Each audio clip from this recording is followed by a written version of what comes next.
नमस्कार साथियों, स्वागत है आपका दिनेश एकेडमी यूट्यूब चैनल में। तो साथियों, आज के हमारे इस वीडियो में रहने वाले हैं नदियों से संबंधित प्रश्न। तो देख लेते हैं ये प्रश्न कौन कौन से जो है आज के इस वीडियो में रहने वाले हैं। तो सबसे जो पहले प्रश्न है कि पश्चिमी रामगंगा को और किस नाम से जाना जाता है। तो पश्चिमी रामगंगा को जो है उत्तराखंड में जो जाना जाता है रथवाहिनी और राठ वाहिनी के नाम से जो है उत्तराखंड में पश्चिमी रामगंगा नदी को जाना जाता है। ऐसे ही नेक्स्ट प्रश्न है कि कालागढ़ बांध किस नदी पर बनाया है उत्तराखंड में। तो कालागढ़ जो बांध बनाया है उत्तराखंड में तो ये बनाया है हमारा पश्चिमी रामगंगा नदी पर। तो ऐसे ही नेक्स्ट है कि पश्चिमी रामगंगा की लंबाई कितनी है उत्तराखंड में। तो उत्तराखंड में जो है पश्चिमी रामगंगा की जो लंबाई है तो ये है 155 किमी, यानी कि 155 किलोमीटर जो है पश्चिमी रामगंगा की लंबाई है उत्तराखंड राज्य में। तो नेक्स्ट है कि बीनो और बिरमा और गागज किसकी सहायक नदियां हैं उत्तराखंड में। तो बीनो, बिरमा और गागज जो सहायक नदियां हैं उत्तराखंड में तो ये नदियां जो सहायक हैं पश्चिमी रामगंगा की। तो ऐसे ही नेक्स्ट है कि कोसी नदी का उद्गम स्थल कहाँ से होता है उत्तराखंड में। तो कोसी नदी का उद्गम स्थल जो होता है धारपानी नामक स्थान, और धारपानी नामक जो स्थान पड़ता है बागेश्वर में। तो नेक्स्ट है कि कोसी नदी जो है मैदान में कहाँ से प्रवेश करती है। तो कोसी नदी जो है मैदान में प्रवेश करती है तो ये करती है हमारी रामनगर क्षेत्र से। तो नेक्स्ट जो प्रश्न है कि कुमाऊं की किस नदी की घाटी को धान का कटोरा कहा जाता है। तो कुमाऊं में जो है धान का कटोरा जो है कहा जाता है तो ये कहा जाता है कोसी नदी घाटी को। तो धान का कटोरा जो है उत्तराखंड में कहा जाता है कोसी नदी को।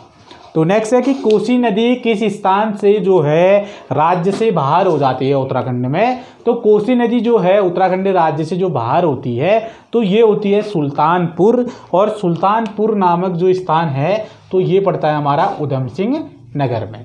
तो कोसी नदी जो है उत्तराखंड राज्य से बाहर होती है सुल्तानपुर नामक स्थान से, तो सुल्तानपुर जो पड़ता है हमारा उधम सिंह नगर में। तो नेक्स्ट है कि कोसी नदी की लंबाई कितनी है उत्तराखंड में। तो कोसी नदी की जो लंबाई है उत्तराखंड में तो ये है 168 किमी। तो कोसी नदी की जो लंबाई है 168 किमी। तो नेक्स्ट है कि दाबका नदी किस स्थान से निकलती है उत्तराखंड में। तो दाबका नदी जो निकलती है उत्तराखंड में तो ये निकलती है गर्म पानी नामक स्थान से, और गर्म पानी जो पड़ता है हमारा नैनीताल जिले में। तो दाबका नदी निकलती है गर्म पानी नामक स्थान से जो पड़ता है नैनीताल जिले में। तो ऐसे ही जो है बाकरा नदी किस जनपद में बहती है उत्तराखंड में। तो बाकरा नदी जो बहती है उत्तराखंड में तो दो जनपदों में, तो एक जनपद है नैनीताल और दूसरा जो है उधम सिंह नगर में। तो इन दो जनपदों में बहती है बाकरा नदी। तो नेक्स्ट जो प्रश्न है कि गोला नदी किस स्थान से निकलती है उत्तराखंड में। तो गोला नदी जो निकलती है उत्तराखंड में तो ये निकलती है पहाड़ पानी नामक स्थान से, और पहाड़ पानी नामक जो स्थान पड़ता है हमारा नैनीताल जिले में। तो नेक्स्ट प्रश्न है कि गोला नदी उत्तराखंड राज्य से बाहर कहाँ से होती है। तो गोला नदी जो है उत्तराखंड राज्य से जो बाहर होती है तो ये होती है किच्छा से। तो किच्छा नामक स्थान से जो है गोला नदी उत्तराखंड राज्य से बाहर होती है, और उत्तराखंड में जो गोला नदी की लंबाई है तो ये है 102 किमी। तो 102 किमी जो है गोला नदी की लंबाई है। तो ऐसे ही जो है नंदौर नदी है, तो नंदौर नदी कहाँ निकलती है। तो नंदौर नदी जो निकलती है नैनीताल जिले में, नैनीताल जिले से, और नंदौर नदी जो है नानक सागर में मिलती है। तो नानक सागर में जो है नंदौर नदी मिलती है उत्तराखंड में। तो ऐसे ही जो है काली नदी कहाँ से निकलती है उत्तराखंड में। तो काली नदी जो निकलती है उत्तराखंड में तो ये निकलती है काला पानी नामक स्थान से, काला पानी नामक स्थान से। तो जो काला पानी नामक स्थान है ये पिथौरागढ़ जिले में स्थित है। तो पिथौरागढ़ जिले में, और काला पानी नामक स्थान से जो ये काली नदी निकलती है तो यहाँ पर जो है व्यास आश्रम स्थित है।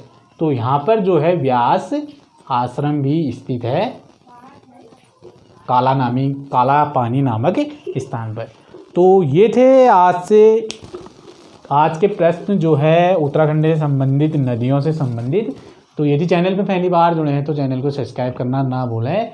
साथ में जो है बेल आइकन घंटी प्रेस के निशान का बटन भी आप दबाइए, जिससे कि जो भी नोटिफिकेशन अपलोड होते रहे दिनेश एकेडमी में तो उसकी नोटिफिकेशन जो है आप तक पहुंचते रहे समय समय पर। और वीडियो को अधिक से अधिक शेयर भी करते रहिए साथियों। तो फिर मिलेंगे आपसे नेक्स्ट वीडियो में। तो तब तक के लिए साथियों नमस्कार, जय हिंद।